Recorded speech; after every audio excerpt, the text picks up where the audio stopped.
কলকাতা টিভিতে আপনাদের সকলকে স্বাগত। আপনাদের সঙ্গে রয়েছে আমি অঙ্কুর। আপনারা দেখছেন ভোট বাংলা। দ্বিতীয় দফা নির্বাচন চলছে 142 আসনে। এই মুহূর্তের সর্বশেষ আপডেট প্রত্যেকটি কেন্দ্র থেকে আপনাদের সামনে তুলে ধরব। কেন্দ্রীয় বাহিনীর সঙ্গে বচসা বিজেপি প্রার্থীর। কেন্দ্রীয় বাহিনীর নিষ্ক্রিয়তার অভিযোগ। কেন্দ্রীয় বাহিনীকে বার্তা দিয়েছেন রাকেশ সিং, কলকাতা বন্দর কেন্দ্রের প্রার্থী রাকেশ সিং। তার সঙ্গে কেন্দ্রীয় বাহিনীর বচসা, সেই ছবি আপনারা এই মুহূর্তে দেখতে পাচ্ছেন কলকাতা টিভির পর্দায়।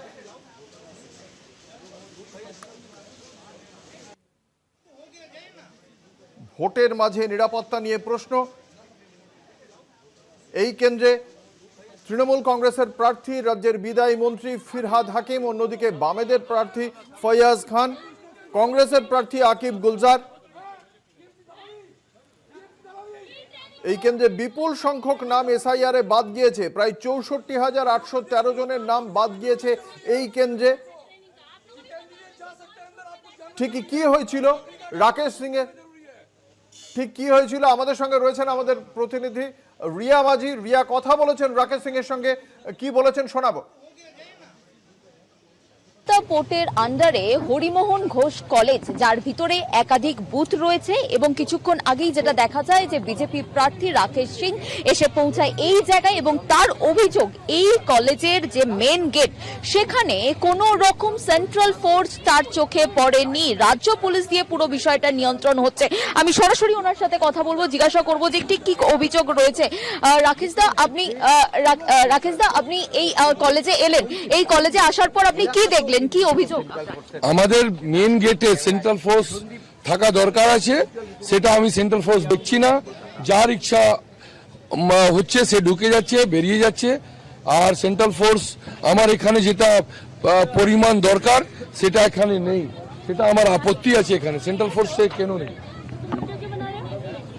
সব বুথেই কি নেই, নাকি এই বুথে নেই? সব দাদা, সব বুথে আছে না, শুধুমাত্র এই বুথটাতেই নেই?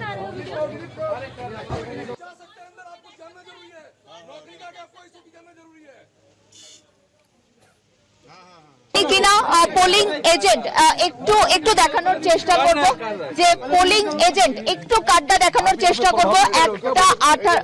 158 Kolkata port entry pass of polling agent, তিনি একাধিক ভিডিও করছেন এবং রাকেশ সিং তিনি আটকালেন ওনাকে, এবং তিনি আটকালেন। আর রাকেশ দা, আরো অন্য জায়গায় কি সেন্ট্রাল ফোর্সের কমি দেখছেন, নাকি শুধুমাত্র না? এখানে দেখলাম এখন একটা কি স্কুল আছে, ওখানে একটা দেখেছি। সেন্ট্রাল ফোর্সে নেই, এটা নিয়ে আপনি অভিযোগ করেছেন? হ্যাঁ, অভিযোগ করেছি, লিখিত অভিযোগ করেছি, ফোনেও বলেছি। সেটা উনি বলেছেন লোকেশন পাঠাতে জন্য।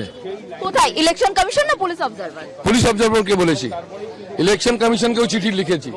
আসছে বললো, এখনই আসছে, বলছে এখনই লোকেশনটা পাঠান, আমরা যাচ্ছি।